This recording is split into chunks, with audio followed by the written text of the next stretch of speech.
कहो भैया कि प्रमोदो का करत है। अरे सारे हमारा है राजू, खाली दिन बेचे गाड़ी ले घूमत रहा थे। इन्हन सारे ऐसे घूमत रहे। अरे बहला है राजू की, दिन में खाली गाड़ी ले घूमे और कौनो काम थोड़ा होन बे। जय सर। एक काका सिगरेट दिए तो काका एक विमल दिया तो बड़ा घाम सरवा।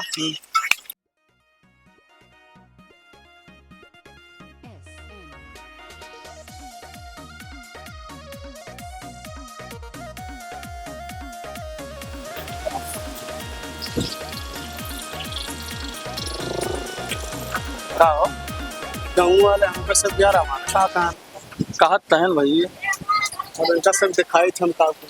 चला ठीक बा। सिंगर प्रमोद यादव हमारे एक इशारा पे पूरा यूपी सरकार चले।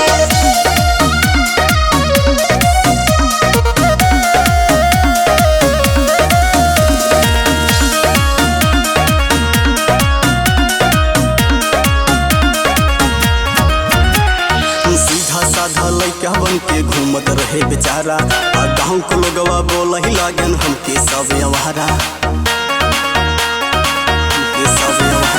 और सीधा साधा लइका बन के घूमत रहे बेचारा, आ गाँव के लोगवा बोलही लागन हमके सब अवारा। एक दिन मोड़ सन के गाई कहे कि अब हमार चले भैया। अरे दुनिया जानता ये भैया 2 नंबर व्यापार चले। हमारे एक इशारा पे पूरा यूपी सरकार चले। दुनिया जानता ये भैया 2 नंबर व्यापार चले। हमारे एक इशारा पे पूरा यूपी सरकार चले। पूरा यूपी सरकार चले।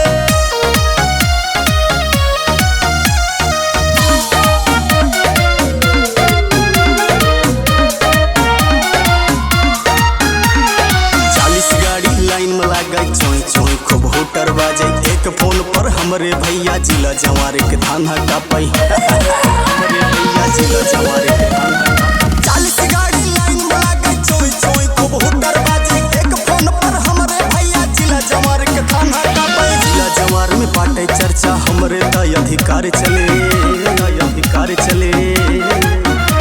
अरे दुनिया जानता ये भैया 2 नंबर व्यापार चले।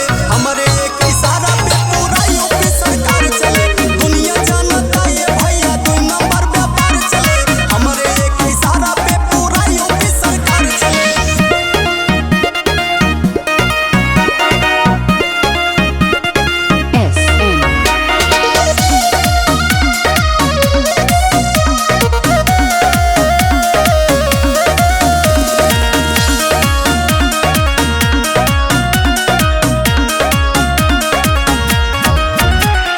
पूरा यूपी में बा भैया हमरे बलरा भारी, अब करत रहन बुराई जे हमर बैठा दिन गोड़वारी।